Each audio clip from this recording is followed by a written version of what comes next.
স্থানীয় জনগণ ধরছিল তারে, কে বা কারা চাঁদা চাইছে, এটা আপনি বলে যান। সে না বলতে পারে, সেখান দিয়ে দৌড়েছে, পলানো হয়েছে। এই ব্যারিস্টার ফুয়াদকে বাবুগঞ্জের মাটি থেকে আমরা অবঞ্চিত ঘোষণা করলাম। আমরা জানি সে যতদিনে ক্ষমা চাইবে, স্থানীয় জনগণের কাছে ক্ষমা না চাইবে, অতদিনে বাবুগঞ্জ মূল্য দিতে সে আসতে পারবে না। সাধারণ জনগণকে বলে গেছে তারা নাকি চাঁদাবাজ, তারা নাকি সন্ত্রাস।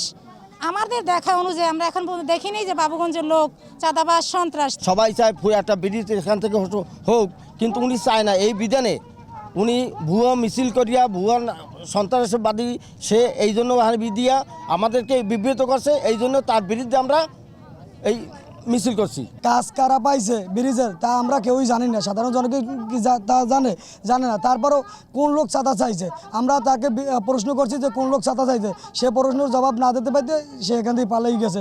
তাই আমরা বিচার চাই, সুষ্ঠু বিচার চাই।